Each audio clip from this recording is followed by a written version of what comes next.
muuqaalkan markaad aragtay waxaad xasuusanaysaa maamaadii oran jirtay gacal iswaaye geer waa isku olalaan waa nimcaan cabdiraxmaan hilaac iyo mursal muuse cumar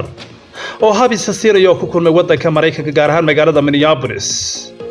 nimcaan cabdiraxmaan hilaac oo horay qaaci uga yeersiisay xaaskiisa Hodan Cabdiraxmaan ayaa waxay ka wada hadleen sidii uu dhaqso ugu raali gelin lahayd miiriyahana soo fadhiisan lahayd. haddaba kani adeega Hodan Cabdiraxmaan maxay kula tahay daawadee كومنتيغوس نوغو قر هودن عبد الرحمن فرين ماكو متيسن كرتا رالي gelin diidada كومنتيغوس نوغو قر مرسل موسى عمر oo isaguna xanaaqsanaya هودن عبد الرحمن waxa uu hajabay inay si dhaqso u raali geliso nimcaan عبد الرحمن hilaac oo baraha bulshada la wareejinayo bahdilkii ugu weyn ee uu geysatay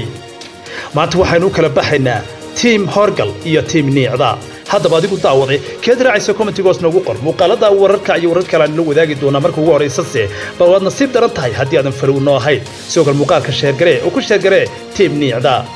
ku share garee team horgal Hodan Cabdiraxmaan oo iyaduna hanjabaa soo dirtay waxay leedahay ma jeclina raali geliyo hadalkayguna waa mar qura mar baan hadlaa boqor jeed la fahmana waan rabaa mursal muuse cumar ayaa nimcaan cabdiraxmaan hilaac ka raali geliyay isagu maadaama uu yahay xaaska Hodan Cabdiraxmaan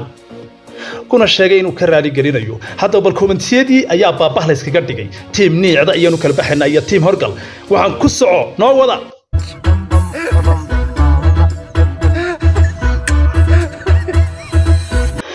sidaad commentiyada arkisaan Hodan baa horgala nimcaan Hodan waa fariid nimcaan baa nacasa nimcaan baa orama intaas dhagayna ku soo dhacay haddaba adu commentiga ku qor ma team niicda raacaysa mise team horgal muuqaalka balow soo dhee adeeroy bal hadal dadkan falowda saara waarintii falowna soo dhaha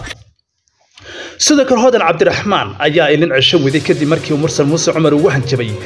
فرين هوركا أي وركا لبا إلا سوسعدون كسوسعسين يا حالات دوسية عكرتي كومنتيغوس نقول رب أدو ما ستهاي أدو ما ستي مبارك شكرا